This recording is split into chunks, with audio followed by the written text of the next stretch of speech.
이 세상에 여러분 수많은 단어들이 있잖아요. 그런데 어떤 단어를 들으면 굉장히 호감이 가는 단어가 있고요. 또 어떤 단어를 들으면 굉장히 마음이 우울해지는 그런 단어들도 있습니다. 그렇다면 여러분, 크리스찬이라는 단어는 사람들에게 어떤 느낌을 줄까요? 온화한 느낌을 줄까요? 어떤 희망의 느낌을 줄까요? 그런데 크리스찬이라는 단어만큼 사실 긍정과 부정이 교차하는 단어도 드물다고 합니다. 이러한 상황은 교회와 크리스찬들의 입장에서는 사실 그리 달갑지 않은 상황입니다. 흔히 무신론자들이나 불신자들이 우리들에게 이런 말을 자주 합니다. 저는 예수는 좋아하지만 크리스찬들은 별로 좋아하지 않아요. 그런데 이런 말은 교회를 다니다가 실족한 그 사람들에게는 더욱 냉정하고 매몰차게 들려집니다. 그만큼 교회의 상처를 입고 나왔기 때문에. 심지어 크리스천들도 같은 교회 공동체에 속한 사람들에 대해서 호불호를 가지고 있다고 말하고 있으니 이 정도면 사실 상당히 문제가 있는 것으로 보아야 합니다. 그런데 이러한 문제는 한국 교회뿐만 아니라 미국이나 유럽의 교회 가운데도 실질적인 어떤 이슈가 되고 있다고 이야기가 흘러나오는 것을 보니 그냥 넘어갈 일만은 아닌 것 같습니다. 여러분, 사도행전 2장 47절을 보면 초대교회 성도들이 진정한 예수 공동체가 어떠한 것인지를 그들이 몸소 실천했을 때 주변의 모든 사람들로부터 그들은 칭찬받았습니다. 존경받았습니다. 이처럼 그리스도인이라는 삶은 은혜로운 삶이에요. 그리스도인이라는 이름은 명예로운 이름이에요. 그런데 왜 그리스도인이라는 이름이 이렇게 세상 사람들에게 호감을 갖지 않는 그런 어떤 언어로 전락해 버렸을까? 사도행전 2장 46에서 47절 한번 읽어보겠습니다. 날마다 마음을 같이하여 성전에 모이기를 힘쓰고 집에서 떡을 떼며 기쁨과 순전한 마음으로 음식을 먹고 하나님을 찬미하며 또 온 백성에게 칭송을 받으니 주께서 구원받는 사람을 날마다 더하게 하시니라. 자, 여러분, 초대교회가 세상에 큰 영향력을 가질 수 있었던 가장 큰 이유들은 무엇일까요? 만일 그 이유를 지금 오늘의 현대 교회들도 알 수만 있다면 우리들도 그렇게 할 수 있지 않을까요? 당시 초대교회는 사람에게 주목하지 않고 그리스도 예수에 대한 믿음과 헌신으로 하나 된 그러한 공동체였습니다. 그들은 그리스도의 부르심을 들었고 그리스도를 따르는 자가 되었습니다. 즉 그들의 인생의 중심이 바로 예수 그리스도였던 거죠. 그럼 지금 저와 여러분의 마음의 중심은 누구인가? 만약에 이런 질문을 받는다면 우리는 예수 그리스도가 우리의 삶의 전부입니다. 과연 이렇게 고백할 수 있을까요? 제자들이 살던 로마 시대는 유형 무형의 어떤 계급을 나누어 사람들을 차별하였습니다. 그런데 초대교회 공동체는 높은 사람이나 낮은 사람이나 교회 안에 들어오면 브라더 시스터이죠. 형제님 그리고 자매님으로 다 통일된 거죠. 계급이 필요 없어요. 밖에 나가면 이 사람이 나의 상사일 수 있습니다. 나의 상관일 수도 있어요. 그러나 교회에 들어오면 모든 사람이 브라더 시스터이니까 교회 안에는 평화가 있을 수밖에 없죠. 소유를 주장하지 않고 기득권을 내세우지 않고 서로를 섬기며 사랑하며 한 마음으로 복음 전파를 위해 힘쓰는 모습은 바로 유대 불신자들이 보기에도 아름다워 보였던 겁니다. 그리고 그들은 예수님의 말씀처럼 믿는 자와 믿지 않는 자를 차별하지 않았습니다.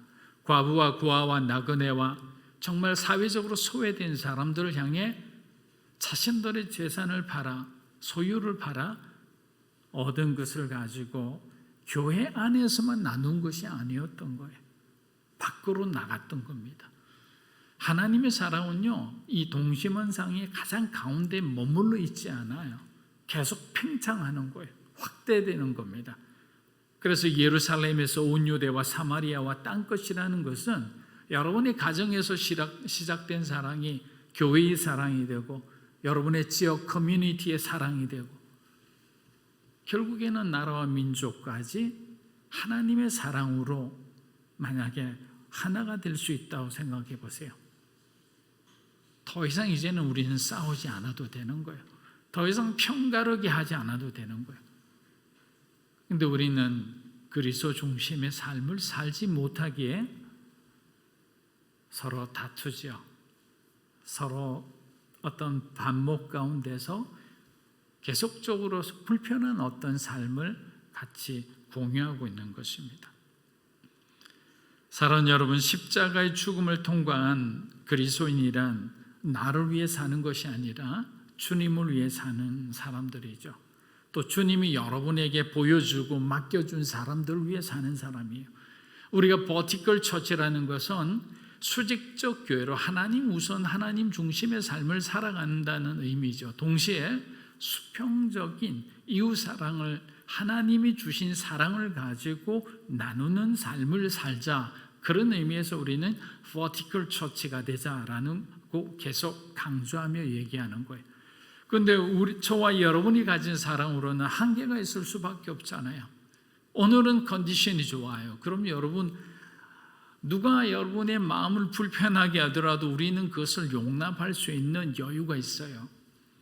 근데 여러분들이 몸도 피곤하고 하는 일도 제대로 되는 일이 없고 여러분의 마음의 공간이 좁아들어 있다면 다른 사람들이 들어와서 쉴 수 있는 그런 어떤 관계를 형성할 수가 없다는 거죠.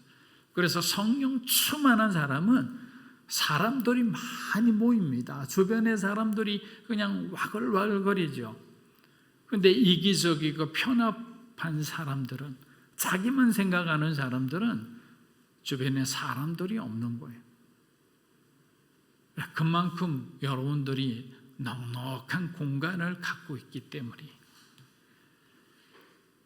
과부와 고아와 나그네를 정성껏 대접한 이 소식들이 온 이스라엘 예루살렘을 비롯하여 퍼지기 시작하자 교인들에 대해서는 부담을 느끼지 않았던 거예요. 그리스도에 대해서는 그들이 적대했으나 오히려 당시에는 크리스찬에 대해서는 칭찬하는 이상한 현상들이 벌어진 거죠. 마태복음 5장 16절 우리 한번 보겠습니다. 이같이 너희 빛이 사람 앞에 비치게 하여 그들로 너희 착한 행실을 보고 하늘에 계신 너희 아버지께 영광을 돌리게 하라. 구원받은 성도로서 우리가 올바른 삶을 살아가지 못한 결과가 크리스찬이라는 이름이 욕되게 되었다면 마태는 우리에게 어떻게 살아가야 되는지 그 방향에 대해서 가르쳐주고 있습니다. 그리스도인이라는 것은 세상 사람들에게 보여지는 삶이라는 거예요. 또 그들에게 하나님이 허락한 것을 나누어지는 삶인데 우리가 보여지는 삶 자체가 바람직하지 않다면 세상 사람들은 우리가 그들에게 보여지는 만큼 판단할 수밖에 없잖아요. 어떻게 하면 예수를 제대로 잘 나타내주고 보여줄까? 이것이 어쩌면 교회가 가장 고민해야 될 그런 어떤 부분이 아닌가 생각해 봅니다. 그런데 예수님 말씀대로 살지 않아요. 자기 욕심대로, 자기 성격대로, 자기 취향대로 신앙생활을 하다 보니 교회에 왔을 때 갈등이 있습니다. 충돌이 있습니다. 유혹이 끊이지 않는 거예요. 이를 본 세상 사람들이 크리스찬을 뭐라고 하겠습니까? 우리의 모든 민낯이 다 드러난 상태인데, 그런데 이러한 모습은 마가복음 8장에서 벌써 정리되었어야 해요. 그런데 이 8장에서 정리되지 않고 여전히 우리는 우리의 옛 모습이 우리 안에 너무나 깊고 진하게 남아있는 겁니다. 제대로 십자가에 죽지도 않은 이런 상태에서 그리스도의 부활을 맞이한다. 사실 오늘 부활의 장을 공부하는 시간이지만 설교를 준비하는 가운데 원고와 제목을 바꾸었습니다. 부활로 가기 전에 다시 한번 우리의 모습을 돌아보면 좋겠다. 그냥 부활이라고 외치며 진정한 부활의 신앙을 가지고 살지도 않는데 예수님 부활하셨습니다라고 외치는 것으로 우리의 삶이 진짜 변화될 수 있을까? 그것이 아닌 것을 여러분도 잘 알고 저도 잘 알고 하나님도 잘 알고 계세요. 그래서 다시 한번 십자가로 돌아가서 십자가와 부활 사이에 우리는 그럼 어떻게 해야 되느냐? 예수님은 음부로 내려가서 그곳에서도 복음을 전하고 마귀의 일을 멸하셨다 했는데 주님은 그러한 가장 어렵고 힘들고 외로운 상태에서도 하나님의 일을 하는데 과연 그리스도인들, 특히 우리나라처럼 복음을 전하기 편안한 신앙생활하기 너무나 편리한 이러한 곳에 사는 저와 여러분의 삶은 어떠해야 되느냐, 우리가 한번 생각해 보았으면 합니다. 이 지긋지긋한 육체의 문제를 해결하지 못하면 부활의 얘기는 미룰 수밖에 없는 거죠. 항상 이렇게 대충 가르치고 대충 배우고 대충 생활하는 그리스도인으로 인해 기독교가 욕을 먹고 크리스찬이 영향력을 잃어가는 것입니다. 마가복음 8장 우리 34절에서 35절입니다.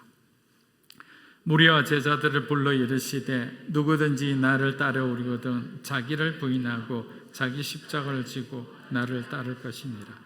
누구든지 자기 목숨을 구원하고자 하면 잃을 것이요 누구든지 나와 복음을 위하여 자기 목숨을 잃으면.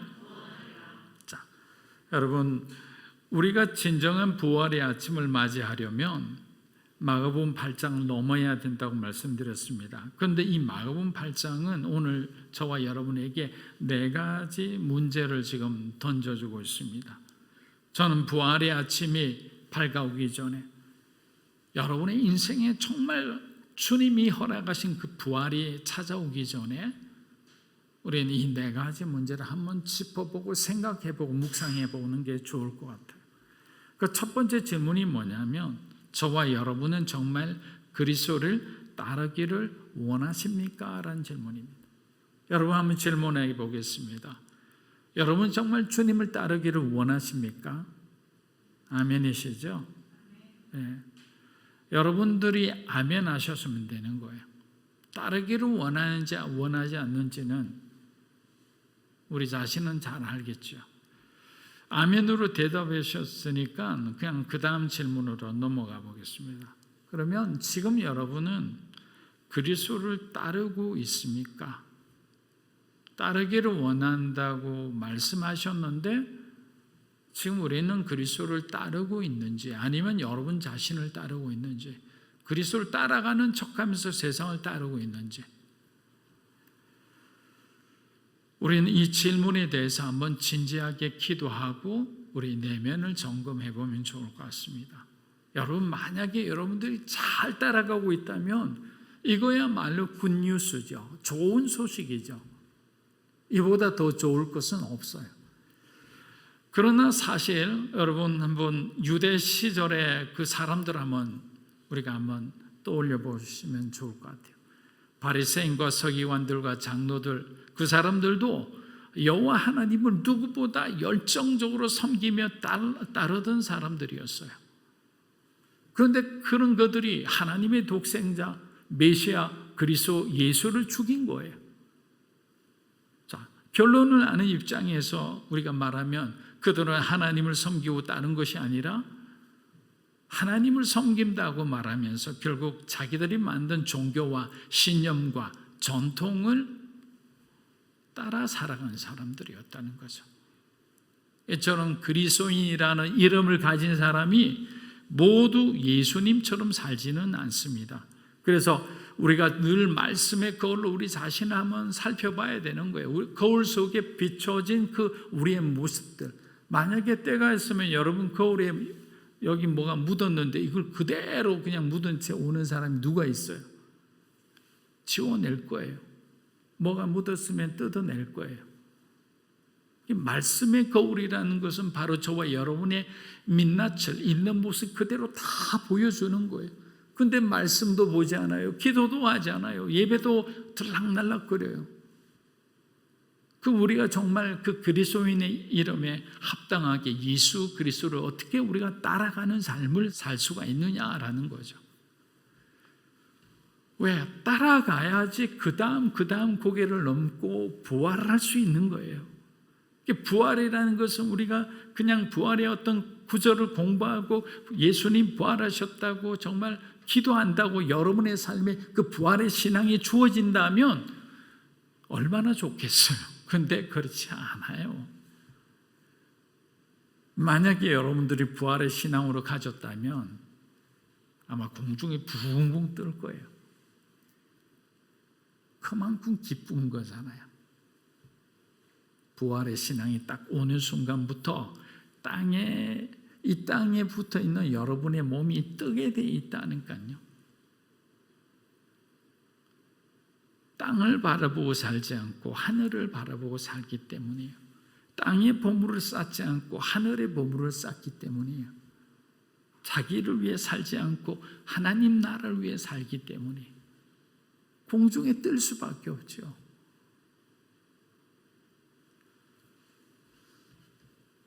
우리는 바리새인들처럼 우리 자신이 신실한 그리스도인이라 착각하며 살아갈 수도 있다라는 것입니다. 그 다음 세 번째 질문은 자기를 부인하는 삶에 대한 질문입니다. 여러분 1부터 10까지 자기를 부인하는 그 지수를 우리가 표현할 수 있다면 여러분은 어느 정도에 해당할 것 같습니까? 하나님께서 집사는 6 정도 돼야 돼. 권사가 정도는 7이고 부목사는 8이고 목사는 9가 돼야 돼. 제가 어떻게 살아나겠습니까? 여러분 그렇지 않아요. 정말 지수가 9가 되는 우리 신실한 안수 집사님도 있고요. 4밖에 안 되는 장로님도 있고요. 5도 안 되는 목회자도 있을 수 있는 거예요. 이것은 직분이 그들의 삶을 말해주는 것은 아니라는 것을 우리가 알 수 있는 겁니다. 자기를 부인하는 삶이란 무엇일까? 저는 이렇게 한번 정의해 봤습니다. 하나님의 주권을 절대적으로 인정하는 삶, 자기를 내려놓고 하나님의 주권을 인정하는 삶, 내 뜻대로 이루어지지 않는 인생이랄지라도 하나님의 섭리가 내 삶을 주관하고 계심을 믿는 믿음으로 살아가는 거예요. 내가 이해되지 않고 받아들여지지 않는 그 많은 사건과 만남, 그 일들 가운데서도 우리 하나님께서 이 모든 것을 다스리고 계시다. 하나님의 인지 가운데 들어가 있다는 것을 내가 믿는 거죠. 그것이 바로 하나님의 주권을 인정하는 삶이잖아요. 그런데 우리가 하나님의 주권을 인정하지 않으니까 자꾸만 내가 해결하려고 하는 거예요. 아는 사람을 통해서 해결하려고 하는 거예요. 열심히 노력해서 지성이면 감천이라고 하나님께서 뭔가 길을 열어주실 것 같아. 지성이면 감천 아닙니다. 하나님은 우리가 그만큼 노력하지 않아도 은혜를 주시는 분이에요. 우리가 열심히 교회를 섬기고 하나님 위해서 봉사한다고 그 사람은 구원받고 그렇지 않은 사람은 구원받지 않는 거 아니잖아요. 그래서 여러분들이 교회를 딱 이해할 때, 하나님 나라를 이해할 때는 딱 이 단어로 확실하게 여러분들이 자리매김하셔야 돼요. 은혜입니다. 여러분 한번 따라해 보세요. 은혜. 은혜로 우리는 살아가는 존재인 거예요. 그러니까 그 은혜를 이해를 하게 되면 자유롭죠. 몸이 가벼워지죠. 어떤 죄책감, 자책감으로부터 자유로울 수밖에 없는 거예요. 내가 잘한다고 못한다고 하나님이 차별하거나 등급을 매기시는 게 아니라는 거예요. 그런데도 불구하고 우리는 우리 스스로 아직도 주도권을 드리지 않는 거예요. 내가 내 스스로 인생의 운전대를 붙잡고 있는 상태가 자기 부인을 하지 않는 상태라고 생각하시면 됩니다. 여러분, 청년들은 뭡니까? 결혼과 진로잖아요. 부모님들은 뭡니까? 자식의 결혼이죠. 동시에 신앙생활에 대한 고민이 많잖아요. 그 시간의 주도권, 그 일의 주도권을 하나님 앞에 맡겨드리시기를 주의 이름으로 축복합니다. 병든 자가 낫는 것이나 무기력한 사람이 힘을 얻는 것이나 이게 다 하나님의 뜻 안에 있는 거예요. 우리가 욥기를 보면서 우리가 구구절절히 지금 느끼고 있는 거잖아요. 욥의 그 고난을 하나님이 모르고 계시나요? 알고 계시죠. 일부 허용하셨잖아요. 욥은 특별하고 우리는 특별하지 않나요? 욥이 특별한 만큼 우리도 특별하니 같은 관점에서 바라보는 거예요. 그러면 욥처럼 나에게도 하나님께서 뭔가 반전의 은혜가 있을 거다라는 마음으로, 그런 믿음으로 살아가는 거죠. 그래서 성령 하나님 앞에 우리가 자기 부인이 되는 사람은 100% 순종하는 삶을 살 수밖에 없다는 겁니다. 그러나 이 자기 부인 과정이 너무도 힘드니까 중도에 포기하는 크리스찬들이 많습니다. 창세기를 보면 이삭이 에서와 야곱을 불러서 자신이 좋아하는 별매를 만들어 오는 사람에게 그가 마음껏 축복하겠다고 합니다. 참, 아버지도 상태 좋은 아버지가 점점 시간이 가니까 나이가 드니까 또 이렇게 약해지는 이삭의 모습이 아련하게 좀 안타까워지기도 합니다. 처음 저는 이 구절을 읽었을 때 이삭이 이제 죽을 때가 되어서 장자의 축복을 에서에게 주기 위해 어떤 형식적인 절차를 밟구나라는 생각을 했습니다. 왜냐하면 야곱은 전형적인 리브가의 마마보이죠. 그런데 에서는 아버지가 자랑하는 사냥자라는 아주 근육질 장남이었기 때문에, 그럼 사냥에 대해서 미션을 줬다는 것 자체가 불공평한 거죠. 왜? 야곱은 할 수 없는 것이거든요. 그런데 이러한 이삭의 계획이 아내 리브가의 방해와 속임으로 형을 제치고 쌍둥이 동생 야곱이 축복을 차지해 버립니다. 자, 여기까지만 해도 야곱이 온통 욕을 다 얻어먹습니다. 그런데 황당한 반전이 뒤에 일어났다는 사실을 아는 사람이 사실 의외로 별로 없어요. 여러분들 중에서도 아마 이러한 일에 대해서 아는 분들이 드물 거라 생각합니다. 우리 창세기 27장 1에서 2절, 그리고 창세기 35장 28절과 29절 읽어보겠습니다. 이삭이 나이가 많아 눈이 어두워 잘 보지 못하더니 맏아들 에서를 불러 이르되 내 아들아 하매 그가 이르되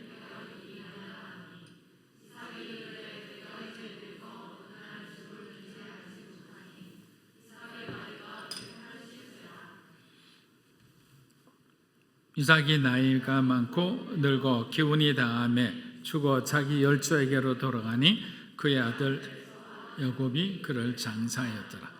여러분 27장을 보니까 이제 늙어 어느 날 늙어 죽을지 모르 자기가 알지 못한다고 했죠.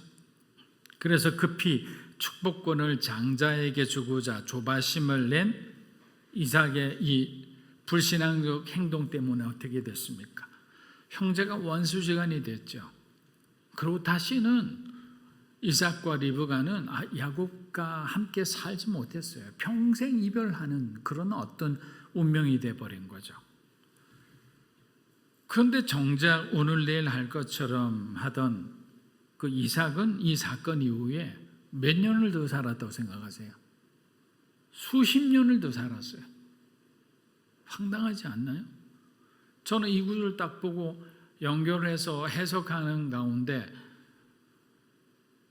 참 만약에 1년 후에 죽었더라, 2년 후에 죽었더라까지만 해도 이해합니다. 수십 년을 더 살 사람이 이렇게 하나님 앞에 집중하지 못하고 하나님을 배제한 채 자기 주도형 어떤 신앙인의 모습을 보였더니 그곳에는 불행한 결과만 남았더라라는 거예요. 이삭은 하나님을 부인하는, 자기를 부인하지 못하고 마지막에 그 성령 충만한 사람이 나이가 늙으니까 판단력이 흐려지고 자신의 호불호에 따라서 하나님의 뜻을 묻지 않고 장남 에서를 그에게 장자권을 주려고 하다가 그의 무리수가 이런 가족의 어마어마한 불행으로 이어졌던 거예요. 여러분, 절대로 여러분의 인생의 주인이 여러분이 아니라는 것을 인정하셔야 됩니다. 하나님께서 우리의 인생을 인도해 주신다고 우리가 믿고 나아가야 되는 거예요.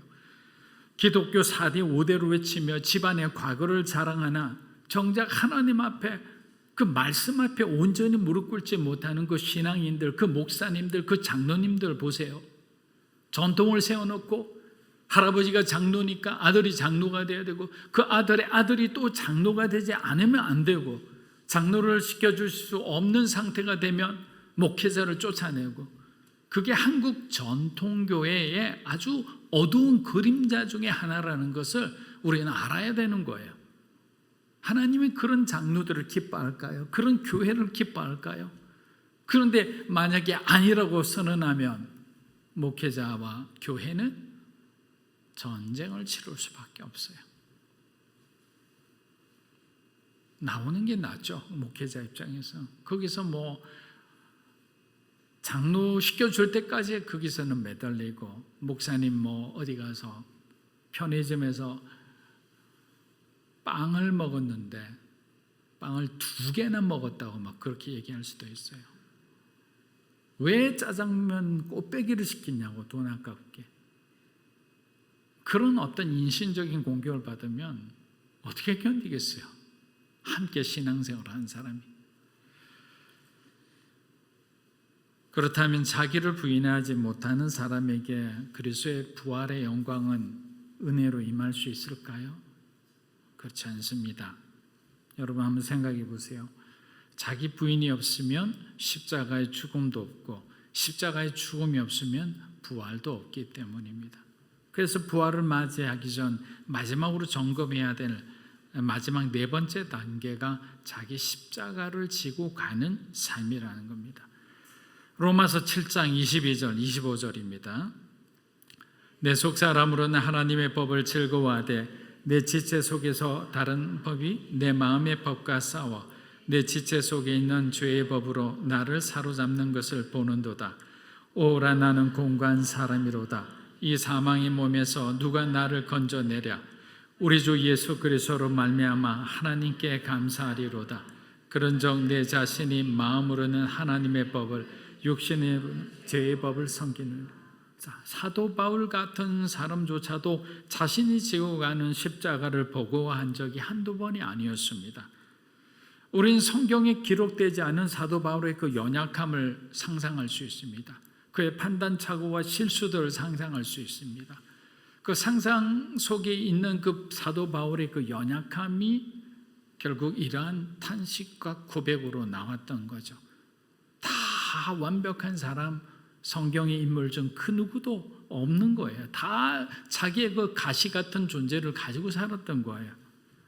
이만큼 인간은 모순덩어리 같은 존재입니다. 지난주 예수님께서 돌아가실 때 뭐라고 하셨나요? 나의 하나님, 나의 하나님, 어찌하여 나를 버리셨나이까? 라고 했잖아요. 근데 바울은 지금 이렇게 말하는 것 같아요. 나의 하나님, 어찌하여 나를 버리지 아니하셨나이까? 이게 우리 그리스도인들의 고백이 되어야 되지 않나요?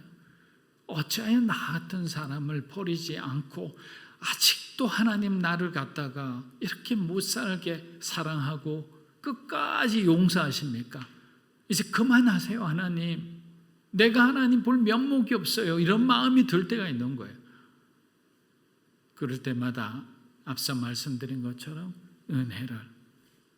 은혜를 앞세우세요. 그러면 어려운 일이 없습니다. 사랑하는 여러분, 우리는 어제보다 오늘보다 내일, 지금보다 더 주님을 사랑하고 닮아가기 위해 힘쓰는 분들이에요. 그러나 우리 안에 있는 이 육신의 옛사람은 아직 못 박히지 않고 여전히 살아 우리를 괴롭게 하고 있는 거예요. 그렇게 갈라디아 고린도서 5장의 그 성령의 9가지 열매를 맺는 삶이 아니라 우리 안에는 죄가 있죠. 이기심이 있죠. 자기 의가 있죠. 자기 연민이 있죠. 탐욕이 있죠. 엄란이 있죠. 이런 모든 마음들이 뒤섞여서 결국에는 우리가 왔던 길로 되돌아가고 있는 거예요. 여러분, 음란하다는 뜻이 무슨 뜻인지 아세요? 마음이 갈라지다는 뜻이에요. 그 반대말은 뭡니까? 충성이란 단어잖아요. 충성이란 단어 뜻은, 원어의 뜻은 갈라지지 않는 마음이에요. 어떤 상황이 와도, 어떤 변화가 일어나도, 어떤 고난이 찾아와도 하나님을 향한 우리의 마음이 갈라지지 않는 상태가 바로 충성된 그리스도인의 상태라는 거죠. 이제 우리는 선택해야 되지 않나요?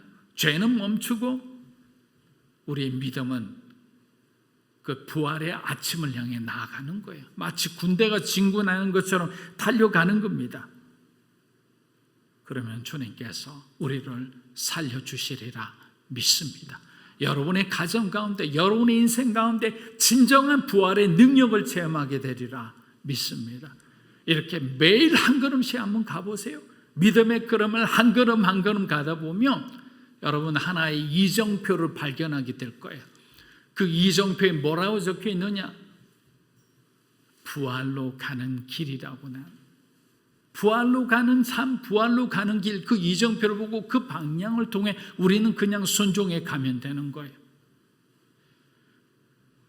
그 길에 주님이 계시다는 사실을 기억하고 오늘도 우리에게 주어진 매일매일 하루가 하나님을 인정하고 자신을 부인하며 예수 그리스도를 온전히 따라가는 믿음의 삶이 되기를 주님의 이름으로 축원합니다.